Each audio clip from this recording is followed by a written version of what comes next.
Hello guys, welcome to my channel Vardhiya Nikhil.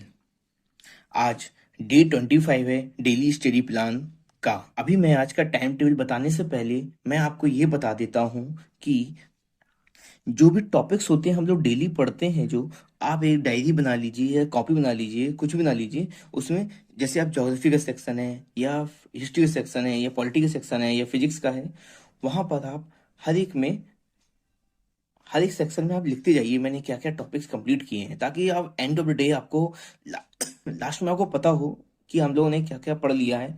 उससे हम लोग के दिमाग में एक मतलब साइकोलॉजिकली चीज़ें पता होती हैं, जब कि क्या क्या पढ़ना है, क्या क्या पढ़ चुके हैं हम लोग, तो एक बेटर रिजल्ट्स होते हैं हमेशा। ओके, तो फिर आज का टाइम टेबल जो बताता हूँ मैं क्या पढ़ना है। आज हम लोगों को पढ़ना है ज्योग्राफी में सबसे पहले India and it's neighbouring countries. अब देखिए, ये टॉपिक हो सकता है आपका ल्यूसेंट में भी छोटा मोटा थोड़ा बहुत दिया हो, पर मैं आपको रिकमेंड नहीं करूंगा कि आप ये ल्यूसेंट से पढ़ें। मेरे हिसाब से आप इसको किसी भी यूट्यूब चैनल में जाइए, आप जिसका मतलब वीडियो हो मैक्सिमम से मैक्सिमम 40 मिनट्स का, बस आप वो वीडियो देख लीजिए। उतने में से काम हो जाएगा बस। और बेटर तो ये रहेगा, आप कोई भी एक टीचर को उठाइए। मैराथन क्लास होती है जो पूरा ज्योग्राफी होता है इसमें कवर, ठीक है। उस मैराथन क्लास से आप India and it's neighbouring countries पढ़िए, तो आपको 20 मिनट में जो इन्फॉर्मेशन है वो सारी इन्फॉर्मेशन मिल जाएगी। और होता क्या है ना, जो जब 1 घंटे क्लास होती है एक सब्जेक्ट एक चैप्टर की, उसमें टीचर्स बेवजह ही फालतू में खींच रहे होते हैं टॉपिक्स को लंबा। तो मैथन क्लासेस में क्या होता है कि वही सेम टॉपिक को 20 मिनट में बता देते हैं, और जो इंपॉर्टेंट है वो बताएंगे, आलतू फालतू चीजें नहीं बताई जाती हैं। अब देखिए, जैसे ये टॉपिक है India and it's neighbouring countries. इसमें क्या क्या पढ़ना होगा आपको। इसमें पहले पढ़ने होंगे कि जो हमारे बॉर्डर्स हैं, किसके साथ है हमारे borders. Bangladesh, China, Pakistan, Nepal, Myanmar, Bhutan, Afghanistan, ठीक है। तो किसका कितना बॉर्डर है ये सब पढ़ना होगा। तो और जैसे बांग्लादेश है, तो कौन सी स्टेट्स हैं हमारी जो बांग्लादेश के बॉर्डर से लगी हुई हैं, ठीक है, नंबर ऑफ स्टेट्स, ठीक है, ये पता होना चाहिए। हमारी कितनी कोस्टल स्टेट कितनी है, ठीक, कोस्टल स्टेट्स कितनी है, उनकी लेंथ कितनी है, ठीक है। और जैसे आपका ये चाइना है, तो चाइना मतलब कि मैक्सिमम नंबर ऑफ देशों से मतलब बॉर्डर्स उसके लगते हैं, ठीक है। तो बेसिक इन्फॉर्मेशन चाइना के बारे में, बांग्लादेश के बारे में, नेपाल के बारे में, पाकिस्तान के बारे में, श्रीलंका के बारे में, ये आपको पता होना चाहिए। जो आपके लेकिन जो बस आपके एग्जाम में पूछ सकते हैं वो इन्फॉर्मेशन। और ज़्यादा इन्फॉर्मेशन नहीं पढ़नी है, जो इन्फॉर्मेशन हमारे इसमें मतलब पूछ सकते हैं, बस उतना इन्फॉर्मेशन वो टीचर आपको बता देंगे।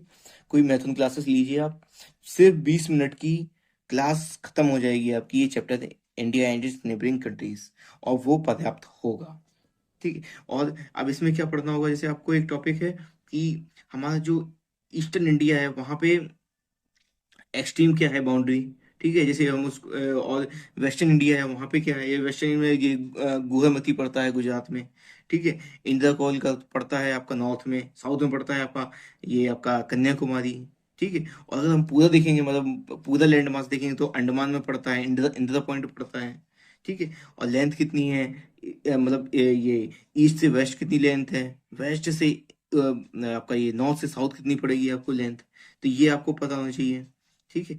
और जैसे आपकी ये टॉपिक ऑफ कैंसर कहाँ से पास होती है, टॉपिक ऑफ कैप्रिकॉर्न कहाँ से पास हो रही है, और आपका जो नॉर्थ साउथ कॉरिडोर है, ईस्ट वेस्ट कॉरिडोर है, लैटिट्यूड लॉन्गिट्यूड के बारे में कहाँ से कहाँ एक्सटेंड कर रहा है हमारा इंडिया, ठीक है। तो ये सब पता होना चाहिए आपको, बस इतना ही इसमें पढ़ना रहेगा India and it's neighbouring countries में। अब आपको सेकंड जो टॉपिक पढ़ना होगा ज्योग्राफी में आज, वो फिजिकल ज्योग्राफी ऑफ इंडिया। पहले आपको पढ़ना होगा हिमालयस के बारे में। तो आपको पता है कि हिमालयस हमारे तीन हैं।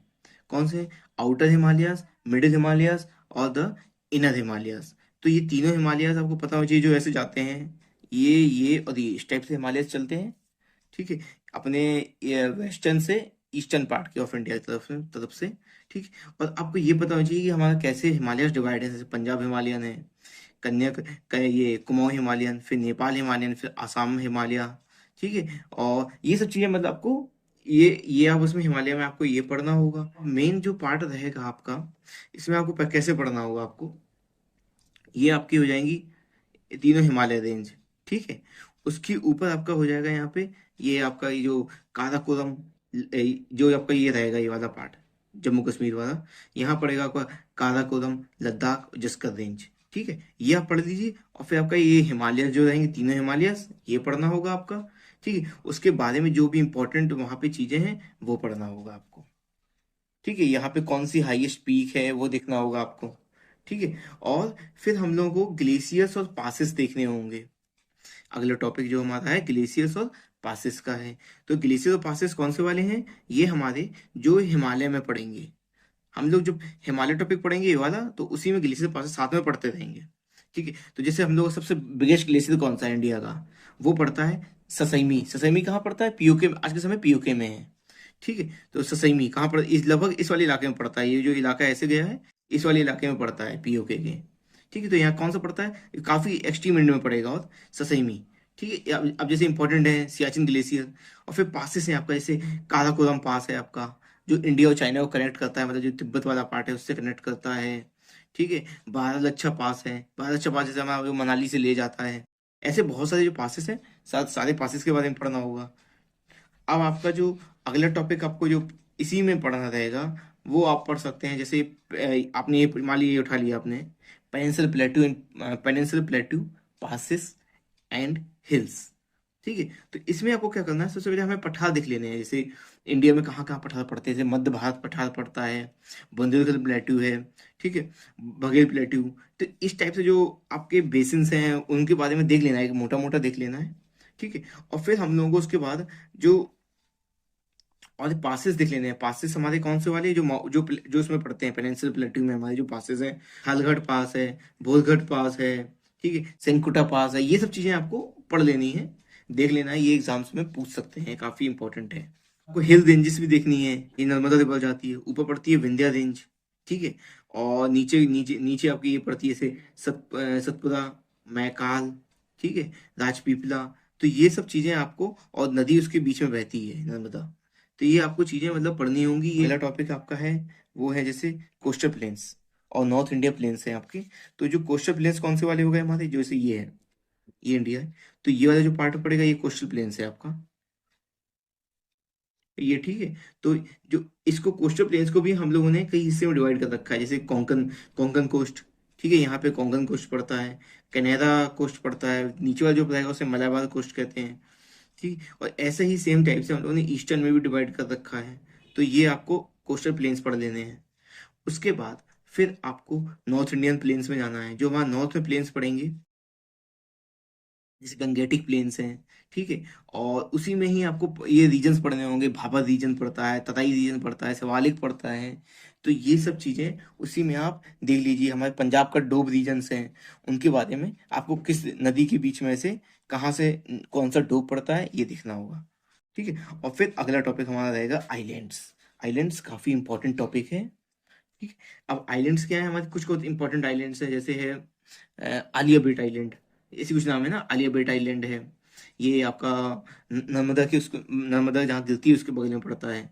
ठीक है, और सेल्सियट आइलैंड, ये पूछ सकते हैं आपसे। श्री हरिकोटा आइलैंड। और जो इससे इन आइलैंड, और एग्जाम्पल दूंगा, जैसे लक्षद्वीप में पड़ता है आपका एंड्रोट आइलैंड पड़ते हैं। ठीक है, लार्जेस्ट आइलैंड है ये अपने लक्षद्वीप के। ठीक है, और जो श्रीलंका और इंडिया के बॉर्डर में पड़ते हैं पंबन आइलैंड, जिसे हम रामेश्वरम आइलैंड भी कहते हैं। तो ये काफी इंपॉर्टेंट आइलैंड्स हैं। और अंडमान निकोबार के जो आइलैंड्स हैं उनके बारे में आपको इन्फॉर्मेशन पता होनी चाहिए। कौन सा चैनल है जो अंडमान निकोबार डिवाइड करता है? ठीक है, 10 डिग्री चैनल बोलते हैं। ठीक, और जैसे अभी मालदीव पड़ता है नीचे, उससे काफी विवाद रहा है इंडिया का। तो ये काफी पूछ सकते हैं एग्जाम में कि जो लक्षद्वीप और मालदीव है जो हमारा, उसको कौन सा चैनल डिवाइड करता है, उसको बोलते हैं हम 8 डिग्री चैनल। तो ये चीजें आपको पता होनी चाहिए। ये बस आपको आइलैंड्स में यही पढ़ना होगा। तो आपका आज का टॉपिक ये कंप्लीट हो गया, ज्योग्राफी। ठीक है, काफी बड़ा टॉपिक है, आपको काफी टाइम लगने वाला है। ठीक, इसमें टाइम लगेगा, तो आप मेरे हिसाब से कोई भी मैराथन क्लासेस उठाइए, उसमें जो ये दोनों टॉपिक्स होंगे उसमें से पढ़िए। और ल्यूसेंट में काफ़ी मुझे तो नहीं अच्छा लगता, उसमें बोरिंग तरीके से दिया हुआ है काफ़ी। और आपको पढ़ना कैसे, हिमालय जैसे आप पढ़ रहे हैं तो आप ग्राफिकल वे में पढ़िए, तो बेटर रहेगा आपको। जैसे आप ग्राफ्स में पढ़ेंगे, जैसे आपका मान लीजिए ये है आइलैंड्स ही पढ़ना है, तो आपका ये मैप है इंडिया का। ठीक है, ये हम अब इतना अच्छा मैप नहीं बनेगा मेरे से, इस टाइप से मैप बन रहा है जो, ये गया मैप है। ठीक है, ये ऐसे मैप बन रहा है, तो आइलैंड्स हैं तो उसको मार्क करिए आप, ये आइलैंड है, इसका नाम ये है। ठीक है, और जैसे यहाँ पे आपका आलिया बेट आइलैंड इस जगह पड़ता है, तो लिख लीजिए आप आलिया बेट आइलैंड। ठीक है, और यहीं पर आप इन्फॉर्मेशन लिख लीजिए जो आपको इंपॉर्टेंट इन्फॉर्मेशन लगती है। और आइलैंड कौन सा है, जैसे मुझे अभी याद आ रहा है, बताता हूँ, एक मिनट। हाँ, जैसे ये आपका है व्हीलर आइलैंड। तो व्हीलर आइलैंड यहाँ मतलब कि बंगाल के आसपास पड़ता है इस जगह कहीं पे, तो उसको आप मार्क कर लीजिए, लिख लीजिए यहाँ पे व्हीलर आइलैंड। और फिर जो इम्पोर्टेंट इंपॉर्टेंट इन्फॉर्मेशन है वो ब्रैकेट में करके आप यहाँ लिख लीजिए। तो जब आप ग्राफिकल वे में पढ़ेंगे तो चीज़ें याद भी रहती हैं और अच्छा भी लगता है, समझ में भी आता है। और ल्यूसेंट में काफ़ी ये सब चीज़ें ग्राफ्स में नहीं दी हैं, वो थ्योरी लिख डाली है, तो वो चीज़ें पढ़ने में टफ भी लगती हैं और याद भी नहीं होती हैं। मतलब मेरा पर्सनल, मुझे तो नहीं याद होती है, अगर आपको याद हो रही हैं तो आप वहाँ से कर सकते हैं। मुझे काफ़ी बोरिंग लगता है वो सब चीज़ें वहाँ से पढ़ना। फिजिक्स में स्टैटिक इलेक्ट्रिसिटी वाला चैप्टर पढ़ना है, और ये आपको कहाँ से पढ़ना होगा, ये आपको ल्यूसेंट से पढ़ना है। ठीक है, और जो भी मैं बता चुका हूँ ये आपको यूट्यूब से कोई चैनल उठा लीजिए मैराथन वाला, जिसमें मैराथन क्लास ली हो, उसका यहाँ पे ये वाला टॉपिक ढूंढ के उसी मैराथन क्लास से उससे पढ़ दीजिए। फिजिक्स में आपको ल्यूसेंट से पढ़ना है, और फिर उसके बाद PYQ लगाने हैं हम लोगों को, SSC के। आप जितने भी PYQ लगा सकते हैं पीछे आप आगे से लगाना स्टार्ट कीजिए। 2024 या जो भी एग्जाम्स हुए हैं, 23 22 ऐसे करके स्टार्ट कीजिए लगाना। ठीक है, तो इसमें आपको ऐसी क्या क्या चीज़ें आपको पढ़नी होंगी इसमें। स्टैटिक इलेक्ट्रिसिटी है तो आपको चार्ज के बारे में पूछ सकते हैं, कूलम्स लॉ पूछ सकते हैं, वो तो काफ़ी इंपॉर्टेंट हो जाता है। जैसे उसका क्या फॉर्मूला है, एफ इजिकल्स टू होता है Q1/Q2 4 pi epsilon naught r square. ठीक है, आपको ये एप्सिलॉन नॉट की वैल्यू पता होनी चाहिए। फिर है आपका चार्ज का क्या होता है, चार्ज का होता है Q=CV। ठीक है, ये सब चीज़ें हैं। ठीक है, और आपका जैसे इलेक्ट्रिक पोटेंशियल बुक के बारे में पता होना चाहिए, इलेक्ट्रिक कैपेसिटी, और जो सेल्स होते हैं उनके बारे में, इलेक्ट्रोकेमिकल सेल, सेकेंडरी सेल, और क्या टॉपिक, मतलब हाँ ठीक है, आपको इलेक्ट्रिक फील्ड, ये सब टॉपिक्स पढ़ने होंगे। जैसे आपका है मीसनर इफेक्ट, ठीक है, और सुपर कंडक्टिविटी, ये सब टॉपिक्स आपको मेनली ये फिजिक्स से पढ़ने होंगे। ये टॉपिक्स पढ़िए, आपका इसका PYQ लगाइए, हो जाएगा। बायोलॉजी में आपको पढ़ना है स्टडी ऑफ सेल्स। ठीक है, ये आपको कहाँ से पढ़ना है, ये आपको पढ़ना है ल्यूसेंट से। ठीक है, अब ल्यूसेंट से आपको उसमें क्या क्या टॉपिक पढ़ने होंगे,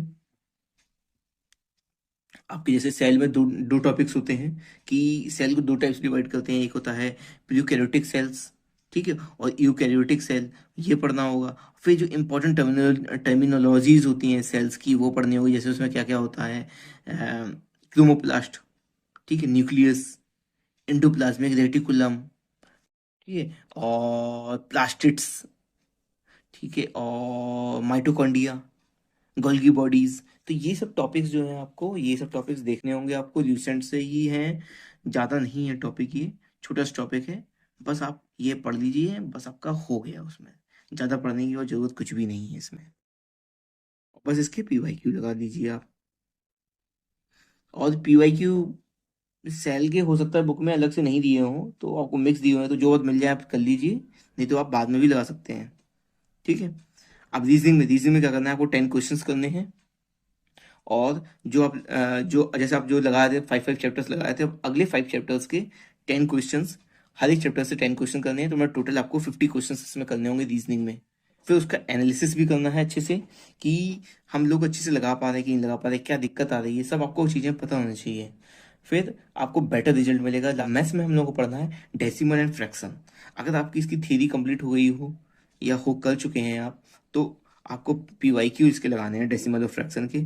ठीक है, जैसे आप PYQ कहीं से भी लगा सकते हैं, जो भी बुक है आप वो फॉलो करिए। मेरे पास है YCT है, तो मैं YCT से ही PYQ लगाता हूँ। अभी मैंने इसकी थ्योरी कंप्लीट कर चुका हूँ, मैं PYQ लगा रहा हूँ इसके। और PYQ में काफ़ी आपको एनालिसिस करके लगाना है। ऐसा नहीं है कि आपको बस आंसर आ गया तो हो गया, नहीं, आपको उसको अच्छे से एनालाइज करना है कि और क्या कर सकते थे इसमें, सारे उसके एंगल्स देखने हैं उस क्वेश्चन के, तो आपको एक बेहतरीन रिजल्ट मिलेगा। बस आपको आज इतनी ही चीज़ें करनी है, काफ़ी आज का लॉन्ग सिलेबस है। ये सब चीज़ें ही करनी है, पूरी कंप्लीट करनी है, जितना हो पाए आपका। नहीं हो पाएगा तो फिर हम लोग नेक्स्ट डे एक्सटेंड करेंगे, वैसे हो जाएगा, इतना ज़्यादा नहीं है। पहले आप थ्योरी कंप्लीट कीजिए, नहीं हो रहा है तो PYQ बाद में कर सकते हैं। इसकी फिजिक्स की कीजिए, इसका इसका तो आप PYQ आज ही लगाना है। बायोलॉजी का भी जितने लग सकते हैं आज लगाइए। और रीजनिंग में तो क्वेश्चन करने ही है, और इसमें तो मैथ्स में तो क्वेश्चन ही लगाने होते हैं मेनली। तो बस आप इतना ही। और ये आप जो आप क्लासेस कर रहे हैं ना, जैसे मैं तो बोलूँगा आपको मैथ्स में कोई भी टीचर की क्लास लेने की ज़रूरत नहीं है। यूट्यूब में बहुत सारा फ्री स्लेब मटेरियल पड़ा हुआ है, ठीक है, वहाँ से आप कर लेंगे। तो साइंस का तो पूरा ही काफ़ी मटेरियल फ्री पड़ा हुआ है, वहाँ से पूरा पढ़ सकते हैं आप।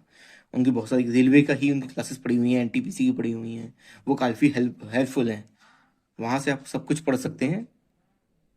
तो ये आप मतलब मैथ्स में मुझे, और कुछ लोग हैं मतलब 6-6 घंटे 8-8 घंटे क्लासेस कर रहे हैं, मतलब बैच लिए हुए रखें। उसका मुझे तो नहीं लगता है कोई रिजल्ट निकलेगा। रिजल्ट जब निकलेगा जब आप खुद से प्रैक्टिस करेंगे। तो आप किसी का क्लासेस ना करके, जैसे आप मैथ्स में हैं, क्लासेस ना करके कोई जो आपको पढ़ना है तो उसका जल्दी से उसका जो टीचर ने कम क्लासेस में खत्म किया हो उसको पढ़िए आप, ठीक है। जैसे अगर आपको बहुत ही शॉर्ट में पढ़नी है चीज़ें, तो सर की क्लासेस पड़ी हुई हैं, गगन सर की।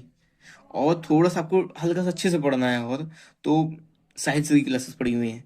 उनका उनका डेसिमल एंड फ्रैक्शन के टॉपिक्स देख लीजिए, वो सब टॉपिक कंप्लीट करिए और तुरंत से क्वेश्चन लगाना स्टार्ट कीजिए। मेन है आपका पीवाईक्यू जो लगाएंगे और आप जो क्वेश्चंस लगाएंगे वो ज़्यादा मैटर करता है, और थ्योरी पढ़ने से इतना रिजल्ट नहीं आता है।